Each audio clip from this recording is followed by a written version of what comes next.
Hello दोस्तों, कैसे हो। विनायक क्लासेस आपका स्वागत करता है।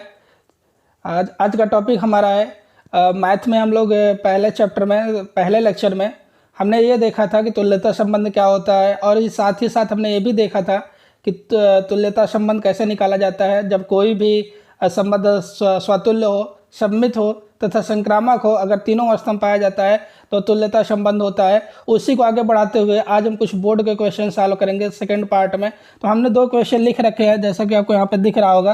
पहला क्वेश्चन हमने ये लिखा है कि समुच्चय 1 2 3 4 5 6 7 में संबंध आर जो कि आपको दिया है ए कामा बी, ए तथा बी या तो दोनों सम है या तो विषम है। तो निम्न में से सही संबंध का चयन कीजिए। स्वतुल्य है, संक्रामक है, सममित है या तुच्छ है। जो कि बोर्ड में, यूपी बोर्ड में 2 बार आ चुका है, 2019 ईजे सेट में एंड 2022 जेबी सेट में 2 बार ये क्वेश्चन पूछा जा चुका है। ठीक है बेटा। दूसरा क्वेश्चन हमने लिख रखा है ए बराबर 1 2 3 4 समुच्चय है आपका में संबंध दिया हुआ है 1,2 2,2 4,4 1,3 3,3 3,2।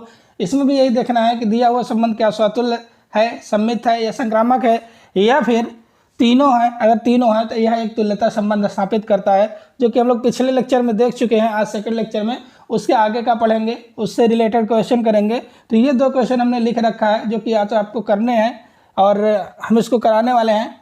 ठीक है। तो सबसे पहला क्वेश्चन हम देखेंगे। पहला वाला क्वेश्चन में दिया बेटा एक समुच्चय है। समुच्चय मान लेते हैं ए समुच्चय आपको दिया गया है। क्या दिया बेटा? 1 2 3 4 5 6 7 में संबंध आपको दिया गया है, में संबंध दिया गया है, आर दिया गया है, R a comma b such that a और बी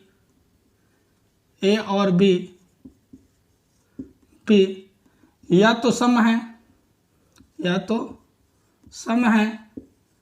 या विषम है, या तो सम है या तो विषम है। आपको यह दे रखा है क्वेश्चन में, आपको यह दे रखा है या तो सम है या तो विषम है। ठीक है। तो इसी क्वेश्चन को सॉल्व करना, अब बताना स्वतुल्य है, सममित है, संक्रामक है या तुच्छ होगा, जो कि बोर्ड में 2019 और 2022 में ये क्वेश्चन पूछा गया है। मैं भी शायद 1 नंबर में आया था ये क्वेश्चन, 1 नंबर में पूछा गया है और 2 नंबर में इसको पूछा गया था।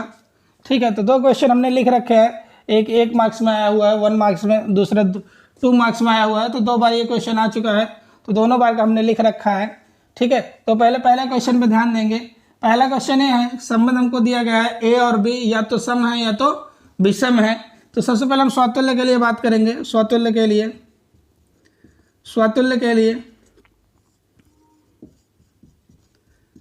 जब हम स्वतुल्य के लिए बात करते हैं तो हमको सबसे पहले ये पता है कि रिफ्लेक्शन बनना चाहिए। जैसे ए कामा ए, क्या होगा बेटा? ए कामा ए या तो सम है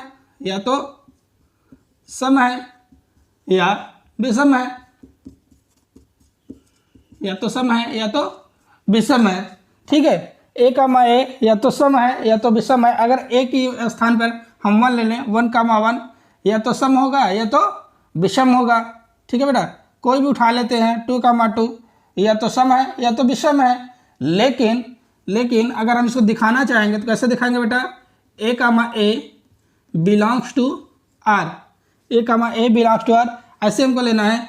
ए 1,1 बिलोंग्स टू आर और 2,2 बिलोंग्स टू आर। तो कहने का मतलब ये है कि जो दिया हुआ सवाल है आपका या तो सम होगा या तो विषम होगा। तो ये जैसे ये वाला है, ये तो क्या है बेटा? सम है। लेकिन इसकी बात करेंगे तो ये क्या, सॉरी, ये पहला वाला आपका विषम है। पहला वाला क्या है बेटा? विषम है। दूसरा क्या है बेटा? सम है। तो आपको यही कहा गया था कि आपको दिखाना है या तो सम है या तो विषम है। ठीक है। या तो सम है या तो विषम है, यही आपको दिखाना था। तो हमने संबंध स्वतुल्य के लिए देखा कि स्वतुल्य के लिए क्या रहा बेटा? या तो सम है या तो हमारा दिया हुआ संबंध विषम है। तो हमने इस चीज को यहाँ पे देखा। चलिए अब आगे देखते हैं सममित के लिए। सममित में क्या करेंगे बेटा? सममित के लिए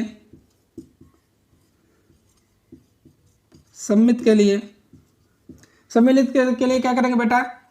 ए कामा बी या तो सम है या विषम है, या तो सम है या तो विषम है। लेकिन अगर वहीं पे बात करें 1,1, या ये क्या है बेटा 1,1 बिलोंग्स टू आर, ये क्या है बेटा विषम है, क्या है विषम है। बट अगर हम बात करें जस्ट इसके अपोजिट 1,1 देन 1,2, 1,2 की बात कर लेते हैं। एक संबंध यहाँ पे 1,2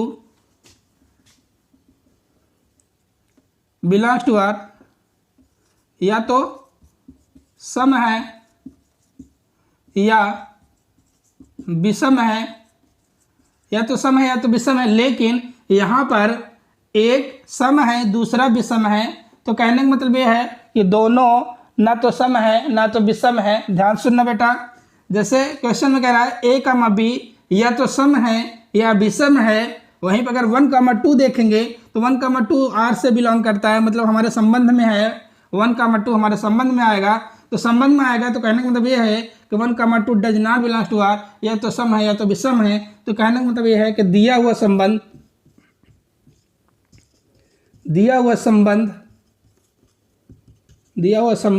सम्मित नहीं है, सम्मित नहीं है। ठीक है, तो दिया हुआ संबंध हमारा सम्मित नहीं है। जैसा कि आपको क्वेश्चन में दिया गया है कि आपको दिखाना सम्मित है, संक्रामक है या स्वतुल्य है।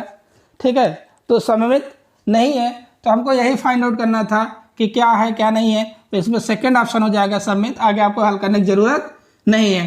ठीक है, तो सबसे पहले हमने ये देखा कि हमको एक समुच्चय दिया गया है 1 2 3 4 5 6 7, जिसमें संबंध भी दिया गया है a, b। ए या बी या तो सम है या तो विषम है। वहाँ पे हमने देखा अगर हम स्वतुल्यता लेते हैं तो स्वतुल्यता में दोनों एक ही तरीके के नंबर्स होंगे 1,1 कि तो 1,1 लेंगे या तो 1,2 1,1 लेंगे या तो 2,2 लेंगे या तो 3,3 लेंगे।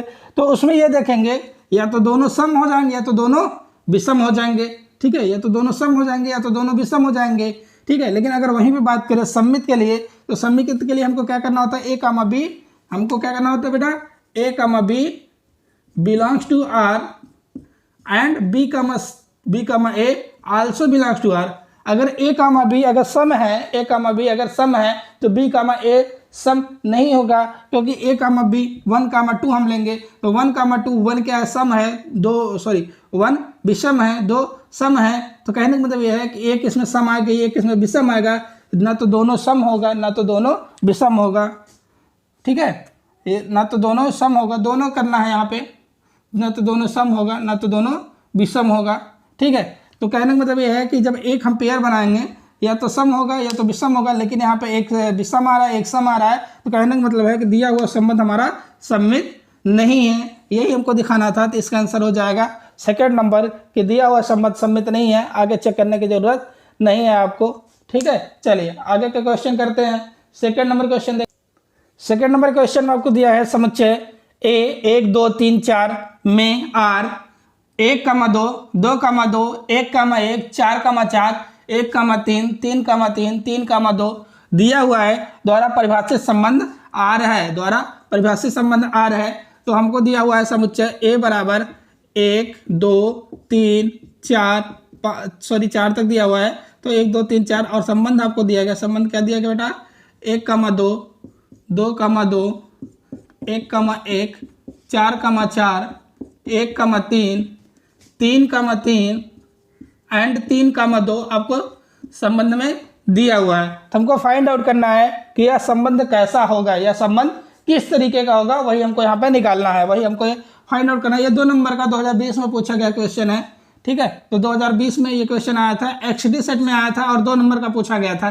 ठीक है, तो चलिए इसको सॉल्व करते हैं। तो सबसे पहले स्वतुल्यता के लिए चेक करेंगे। सबसे पहले बेटा स्वतुल्य के लिए चेक करेंगे। इसको स्वतुल्य के लिए चेक करते समय ध्यान देना है आपको बेटा कि अगर हम स्वतुल्यता के लिए दिखाएंगे तो हमेशा उसका प्रतिबिंब उसके साथ आएगा। जैसे 1,1 है तो 1,1 बिलोंग्स टू R, तो 1,1 आपको R में मिल रहा है। ठीक है, 1,1 मिल रहा है।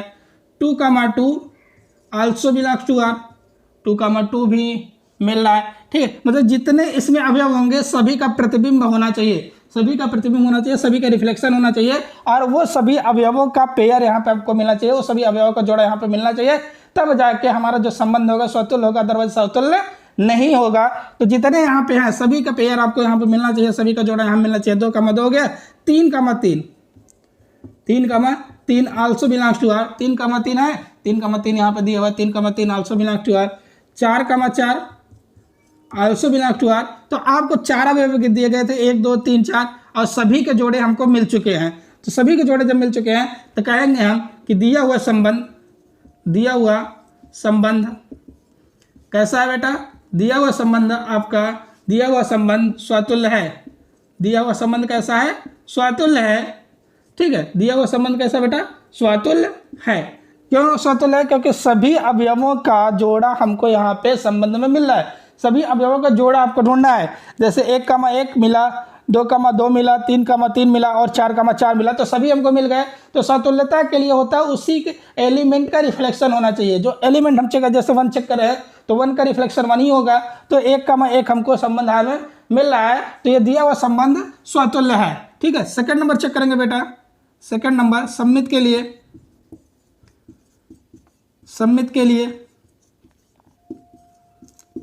लिए कैसे चेक करते हैं बेटा, जैसे कोई उठा लेते हैं 1, 2 बिलोंग्स टू आर, 1, 2 आर से संबंधित है, तो 2, 1 भी उसी आर में होना चाहिए। 2, 1 भी उसी आर में होना चाहिए। अगर 1, 2 संबंधित है आर से, तो 2, 1 भी उसी आर से संबंधित होना चाहिए। चेक कर लेते हैं, 1, 2 बिलोंग्स टू आर। 2, 1 नहीं है, तो 2, 1 does not belongs to R. तो दिया हुआ संबंध सममित नहीं है। बस एक ही काफ़ी है दिखाने के लिए, दिया हुआ संबंध सममित नहीं है। सममित होने के लिए अगर A, B belongs to R है, तो B, A भी बिलोंग्स टू आर होना चाहिए। A, B अगर संबंध आर से संबंधित है, तो B, A भी उसी संबंध आर से संबंधित होना चाहिए। जैसे यहाँ पे है 1, 2 संबंध आर से संबंधित है 1, 2, बट 2, 1 उस संबंध आर से संबंधित नहीं है। 2, 1 हमको यहाँ पे कहीं पे भी नहीं दिख रहा है। तो कहने का मतलब यह है कि जो हमारा संबंध दिया गया है वो सममित नहीं है। तीसरा संक्रामक के लिए चेक कर लेते हैं। बेटा, संक्रामक है कि नहीं है। ठीक है, तो संक्रामक के लिए चेक करते समय हमको ध्यान देना है संक्रामक। ठीक है, तो संक्रामक के लिए जैसे संक्रामक यहाँ पहले लिख लेते हैं। संक्रामक के लिए हमने क्या पढ़ा बेटा, A, B belongs to R, B belongs to R, B, C also belongs to R. वैसे ही A, C also belongs to R. ठीक है, उसी में होने चाहिए। अगर हमने एक यहाँ पर उठा के रखा है 1, 2 बिलोंग्स टू आर, तो अगला 2, 3 आल्सो बिलोंग्स टू आर, और 1, 3 भी उसी आर में होगा।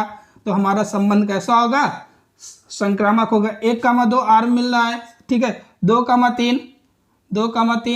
3 नहीं मिला, 2, 3 नहीं मिला। ठीक है, तो 2, ले लेते हैं। 2, 2 बिलोंग्स टू आर, फिर 1, 2 भी उसी आर में बिलोंग कर रहा है। ठीक है, फिर 1, 2 भी उसी आर में बिलोंग कर रहा है। तो हमारा दिया संबंध संक्रामक है। और संक्रामक होने के लिए एक और कंडीशन है।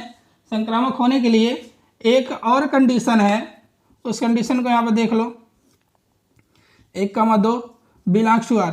जैसे आपको 1, 2 मिल गया और सेकंड वाला पार्ट नहीं मिल रहा है। ठीक है, फर्स्ट पार्ट आपको मिल गया, 1, 2 आर से संबंधित है, लेकिन 2, 3 नहीं मिल पा रहा है, तब भी दिया हुआ संबंध आपका संक्रामक होगा। ध्यान सुन लीजिए बेटा, 1, 2 अगर आर से संबंधित है, लेकिन 2, 3 या 2, 4 या 2, 1 नहीं मिल रहा है आर में, तब भी कहने का मतलब यह है कि जो हमारा संबंध होगा वो संक्रामक होगा। इस बात को एकदम ध्यान से समझ लीजिए कि अगर 1, 2 बिलोंग्स टू आर है, सेकंड वाला नहीं मिल रहा है, जब सेकंड वाला नहीं मिलेगा तो थर्ड वाला भी आपको नहीं मिलेगा। जब सेकंड वाला नहीं मिलेगा तब भी दिया हुआ संबंध आपका संक्रामक होगा। ठीक है, लेकिन अगर मिलता है सेकंड वाला तो आपको थर्ड वाला भी मिलना चाहिए। जैसे हमने एक और ले लिया एग्जाम्पल, इधर लिख देते हैं। 1, 3 आर से संबंधित है, 1, 3 आर से संबंधित है, जो कि यहाँ पे आपको दिया गया है। 1, 3 आर से संबंधित है, तो 3, 2 भी उसी आर से संबंधित होना चाहिए। 3, 2 भी उसी आर से संबंधित है, तो 1, 2 भी उसी आर से संबंधित होना चाहिए। 1,2, क्योंकि 1 और 2 आ रहा है ना, ए और सी की जगह पर ए और सी, तो 1,2 भी उसी अर्थ से संबंधित होना चाहिए, 1,2 भी उसी अर्थ से संबंधित है। ठीक है, तो अतः दिया हुआ संबंध कैसा है बेटा? दिया हुआ संबंध संक्रामक भी है, संक्रामक भी है।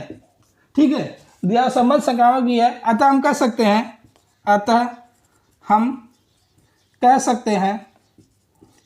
हैं कि आंसर लिख रहे हैं, फाइनल आंसर। अतः हम कह सकते हैं कि दिया हुआ संबंध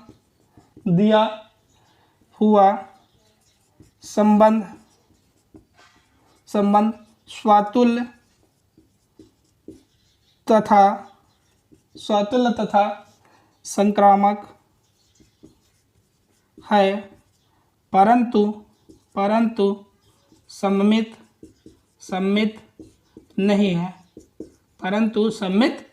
है, दिया हुआ संबंध स्वतुल्य तथा संक्रामक है परंतु सम्मित नहीं आता। हम कह सकते हैं कि दिया हुआ संबंध स्वतुल्य तथा संक्रामक है परंतु सम्मित नहीं है। सम्मित क्यों नहीं है बेटा? क्योंकि 1,2 आर से संबंधित है, लेकिन हमको 2,1 उस आर में नहीं मिला है। जैसा कि हमने पढ़ रखा है, A, B belongs to R हो तो B, A भी उसी आर से बिलोंग करे, उसी आर से संबंधित हो, तब जाके हम कहेंगे कि दिया हुआ संबंध हमारा कैसा बेटा? सम्मित है। लेकिन यहाँ पे वो चीज़ आपको नहीं मिल रहा है, तो अतः दिया हुआ संबंध सम्मित नहीं है। सिर्फ 2 ही है, स्वतुल्य है, संक्रामक है, लेकिन सम्मित नहीं है। हमने यहाँ पे 2 क्वेश्चन देखा। एक क्वेश्चन आपको संबंध स्थापित करना था, संबंध हमने स्थापित कर दिया। चलिए अगले क्वेश्चन की ओर चलते हैं। आप लोग को दिख रहा होगा कि 2 सवाल हमने बोर्ड पर लिख रखे हैं। तो पहला सवाल है, माना समुच्चय n में, कोई समुच्चय n है में r a, b, a बराबर b minus 2, b is greater than 6, आपको संबंध दिया गया है और उस संबंध में बोला गया है कि आपको सही उत्तर चुनना है, जो कि 2022 के FJ सेट में पूछा गया ये क्वेश्चन है। तो जैसा पहला ऑप्शन दिया गया 2,4 belongs to R, 3,8 belongs to R, 6,8 belongs to R, 8,7 belongs to R. ठीक है, तो ये जो क्वेश्चन आया हुआ है ये 2022 के FJ सेट में आया हुआ है। आज हम वही क्वेश्चन ले रहे हैं, आज हम वही सवाल ले रहे हैं जो कि आपके बोर्ड में पूछे गए हैं। चलिए सबसे पहले हम लोग संबंध देखेंगे। संबंध में क्या दिया बेटा? a बराबर b माइनस 2। ठीक है, तो a क्या बेटा? b माइनस 2 है और b क्या 6 से बड़ा है, तो b 6 से बड़ा है। इस क्वेश्चन में देखते हैं तो a, b दिया हुआ है, a, b दिया हुआ है, a, b दिया हुआ है, a, b। तो जो b 6 से छोटा होगा उसको तो पहले हम हटा देंगे, वो ऑप्शन नहीं होगा। ठीक है, तो पहला ऑप्शन इसमें हट गया, 2,4 नहीं होगा क्योंकि जो b दे रहा है b 6 से बड़ा दे रहा है। ठीक है, b 6 से बड़ा, अगर हम 8 रखें, अगर b की वैल्यू 8 रखें तो 8 में से 2 घटाएंगे, कितना बचेगा बेटा? 6 बचेगा। अगर b की वैल्यू 8 रखें, b की वैल्यू 8 रखें तो 8 में 2 घटाएंगे 6 बचेगा। मतलब कि अगर b बराबर 8 रखते हैं तो a हमको 6 मिलना चाहिए। b बराबर 8 रखते हैं तो a हमको 6 मिलना चाहिए, तो a की वैल्यू 6 और b की वैल्यू 8 होना चाहिए। ठीक है, अगर हम यहाँ पे b बराबर 8 रखें तो a की वैल्यू हमको कितनी मिलेगी बेटा? 6 मिलेगी। b बराबर 8 पे a की वैल्यू 6 मिलेगी। तो ऐसा कहाँ आंसर दिया हुआ है? ऐसा इस तीसरे नंबर पर आंसर दिया हुआ है, 6,8 बिलोंग्स टू आर। तो आंसर आपका यही करेक्ट हो जाएगा। ठीक है, एक छोटा सा क्वेश्चन था, 1 लाइन का क्वेश्चन था। ठीक है, सिंपल क्वेश्चन 10 सेकंड का, 10 सेकंड में आप इसको कर ले जाएंगे। तो सबसे पहले ध्यान से देखिए, तो सबसे पहले हम जब ध्यान से देखेंगे तो क्या दिया हुआ बेटा? r बराबर a, b, a बराबर b minus 2, b is greater than 6, b 6 से बड़ा है।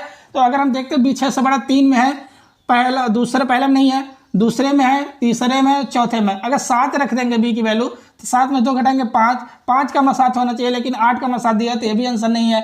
ठीक है, अगर 8 रख देंगे तो 8 में 2 का 6 बचेगा, a की वैल्यू 6 आएगी और b की वैल्यू 8 आएगी। कहाँ दिख रहा था? तीसरे में। हमारा तीसरा आंसर करेक्ट, ये भी आंसर गलत हो जाएगा। तो हमारा आंसर क्या आएगा? तीसरा आएगा इस संबंध से।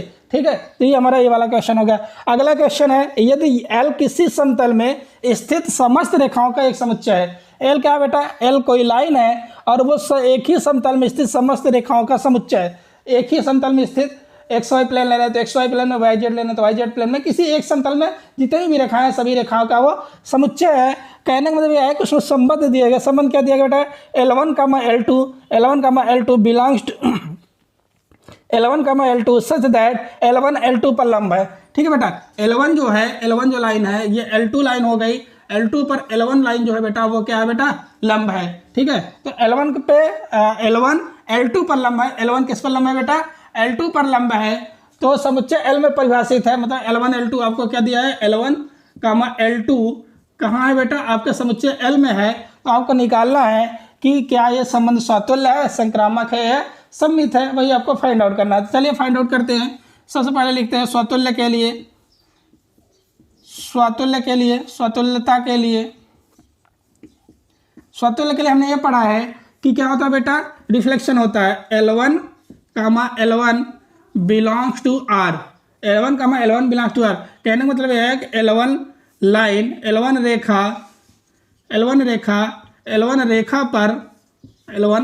रेखा पर जैसा हमको संबंध दिया गया है, L1 रेखा पर लंब है। क्या कोई भी लाइन खुद के ऊपर लंब हो सकती है? क्या कोई भी लाइन खुद के ऊपर लंब हो सकती है? कभी नहीं हो सकता। कोई भी लाइन खुद के ऊपर लंब नहीं हो सकती। खुद के ऊपर पैरेलल हो सकती है, खुद के ऊपर समांतर हो सकती है, लेकिन खुद के ऊपर परपेंडिकुलर नहीं होगी। खुद के ऊपर क्या कहने का मतलब यह है कि लंब नहीं होगी। तो L1 does not perpendicular to L2, L1 does not perpendicular on L1, ठीक है। L1 खुद के ऊपर परपेंडिकुलर नहीं है, तो does not belongs to R, मतलब L1 R से बिलोंग नहीं करेगा। अतः दिया हुआ संबंध स्वतुल्य नहीं है। इस बात को आप लोग अच्छा समझ गए होंगे, संबंध स्वतुल्य नहीं है, अतः दिया हुआ संबंध स्वतुल्य नहीं है। कहने का मतलब यह है कि हमको क्या देखना रहता है, L1 है तो यहाँ भी L1 ही होना चाहिए, दोनों सेम ही होता है। क्या? क्योंकि हमने पढ़ रखा है A, अगर बिलोंग्स टू R है तभी स्वतुल्यता को शो करेगा, अगर ऐसा नहीं है तो स्वतुल्य नहीं है, ठीक है। तो L1 does not belongs to R, क्योंकि कोई भी लाइन खुद के ऊपर परपेंडिकुलर नहीं होगी। तो कहने का मतलब यह है कि जो दिया हुआ संबंध है स्वतुल्य नहीं है। दूसरा पॉइंट देखेंगे। दूसरे पॉइंट में क्या आएगा बेटा, सममित के लिए चेक करेंगे। सममित के लिए चेक करेंगे तो क्या हो जाएगा बेटा, L1, L2 belongs to R, क्योंकि हमने पढ़ रखा है कि A, B belongs to R हो और साथ में B, A also belongs to R हो, तो वो आपका जो संबंध होगा वो कैसा होगा बेटा, सममित होगा। अगर A, B उस संबंध में मिला है, B, A भी उससे संबंध में मिला है, तो दिया हुआ संबंध हमारा कैसा हो जाएगा बेटा, सममित हो जाएगा। तो ऐसे इसमें चेक करेंगे L1, L2 बिलोंग्स टू, मतलब L1 परपेंडिकुलर है किस पर बेटा, L2 पर, जो कि बिलोंग्स टू R है। ये सही है बेटा, L1 परपेंडिकुलर है किस पर बेटा, L2 पर। तो इसी तरीके से L2, L1 also belongs to R हो जाएगा, क्योंकि L2 भी परपेंडिकुलर होगा L1 पर। L2 L1 का परपेंडिकुलर है और L1 L2 का परपेंडिकुलर है। तो कहने का मतलब यह है कि L2, L1 also belongs to R, तो दिया हुआ संबंध कैसा हो जाएगा, सममित हो जाएगा। दिया हुआ संबंध कैसा है बेटा, सममित भी है। दिया हुआ संबंध सममित है, ठीक है। तो दिया हुआ संबंध हमारा कैसे हो जाएगा बेटा, सममित हो जाएगा। अगर L1, L2 belongs to R है, मतलब L1 L2 पर परपेंडिकुलर है, तो L2, L1 also belongs to R हो जाएगा, क्योंकि L2 भी L1 पर परपेंडिकुलर होगी। कोई भी दो लाइन है अगर एक दूसरे पर परपेंडिकुलर है तो दोनों एक दूसरे पर परपेंडिकुलर होंगी, दोनों एक दूसरे पर लंब होगी। थर्ड नंबर चेक करते हैं बेटा, संक्रामक के लिए। यहाँ लिख देते हैं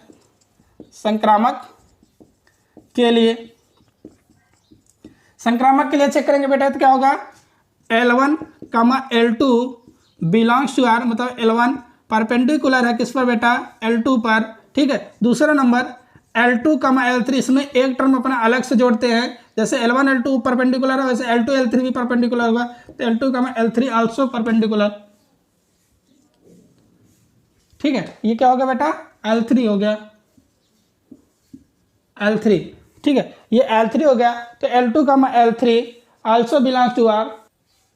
कहने का मतलब ये बेटा, L2, L3 also belongs to R, मतलब L2 किस पर परपेंडिकुलर होगा बेटा, L3 पर परपेंडिकुलर होगा। ये भी आपको दिख रहा होगा, L2 L3 पर परपेंडिकुलर है, L1 L2 पर परपेंडिकुलर है, L2 L1 पर परपेंडिकुलर है।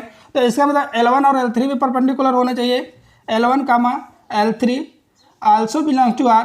L1 परपेंडिकुलर किस पर बेटा, L3 पर, जो कि सत्य नहीं है, क्योंकि L1 और L3 परपेंडिकुलर नहीं होंगे। तो परपेंडिकुलर नहीं होंगे तो दिया हुआ संबंध आपका संक्रामक भी नहीं होगा, क्योंकि होना चाहिए दिया हुआ संबंध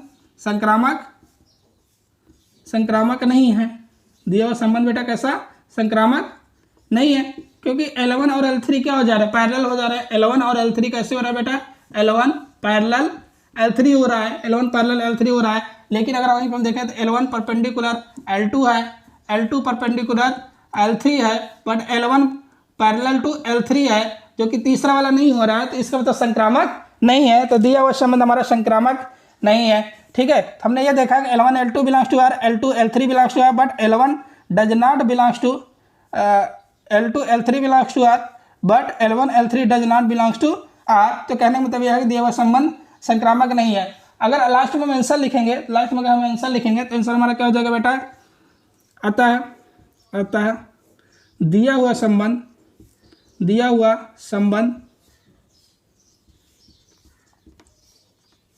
स्वातुल्य है,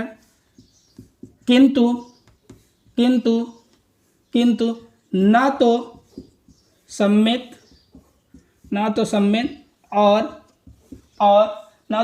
और ना ही संक्रामक है। मतलब ना तो सम्मित है और ना ही संक्रामक है। कहने का मतलब यह है कि जो दिया हुआ संबंध है हमारा, जो दिया हुआ संबंध है वह सिर्फ स्वातुल्य है, ना तो सम्मित है, दिया हुआ संबंध हमारा दिया हुआ संबंध हमारा सम्मित है, ना तो स्वतुल्य है और ना ही संक्रामक है, ना तो स्वातुल्य है और ना ही संक्रामक है। ठीक है, मतलब दिया हुआ संबंध हमारा कोई भी लाइन खुद पर परपेंडिकुलर नहीं होती तो स्वतुल्य नहीं है। ठीक है, कोई भी लाइन खुद पर परपेंडिकुलर नहीं होती तो स्वतुल्य नहीं है। ठीक है, और कोई भी लाइन अगली लाइन मतलब L1 L2 के परपेंडिकुलर, L2 L1 का परपेंडिकुलर है। तो कहने का मतलब यह है कि सम्मित है, L1 L2 के परपेंडिकुलर है, L2 L3 के परपेंडिकुलर, लेकिन L1 और L3 परपेंडिकुलर नहीं है, मतलब L1 L3 पर लंब नहीं है। तो कहने का मतलब यह है कि L1 does not perpendicular to L3। कहने का मतलब यह है कि L1 L3 के परपेंडिकुलर नहीं है, लंब नहीं है, तथा यह दिया हुआ संबंध संक्रामक नहीं है। तो जो हमारा संबंध दिया गया था वो स्वतुल्य नहीं है लेकिन सम्मित है, परंतु संक्रामक भी नहीं है। कहने का मतलब यह है कि दिया हुआ संबंध हमारा सम्मित है किंतु स्वतुल्य और संक्रामक नहीं है। दिया हुआ संबंध हमारा सममित है किंतु स्वतुल्य और संक्रामक नहीं है। तो आज के लिए बस इतना ही रखेंगे। आप लोग को बहुत बहुत धन्यवाद इस लेक्चर को देखने के लिए, इस वीडियो को देखने के लिए। इस वीडियो को ज़्यादा से ज़्यादा सब्सक्राइब करिए, शेयर करिए और हमारे चैनल को सब्सक्राइब करिए। चैनल का नाम आपको पता ही है, चैनल का नाम है हमारे विनायक क्लासेस। विनायक क्लासेस को सब्सक्राइब करिए और शेयर करिए सभी दोस्तों तक, जिससे कि ये सारी वीडियो सभी आपके दोस्तों तक पहुंच सके। और साथ ही साथ जो वीडियो हम करा रहे हैं, इस वीडियो में आपने देखा है हमने क्या लिया बेटा, बोर्ड के क्वेश्चन लिया है जो बोर्ड में पूछे जाते हैं, और आपको कॉन्सेप्ट बता रहे हैं जो कि आप कॉन्सेप्ट स्कूल में पढ़ते हो, अपने कॉलेज में पढ़ते हो, उस कॉन्सेप्ट को बेस रखते हुए यूपी बोर्ड के क्वेश्चन हम सॉल्व करा रहे हैं। इसी तरीके से सीबीएसई बोर्ड के भी क्वेश्चन हम सॉल्व कराएंगे। बहुत बहुत धन्यवाद आप लोग का वीडियो देखने के लिए। धन्यवाद, शुक्रिया।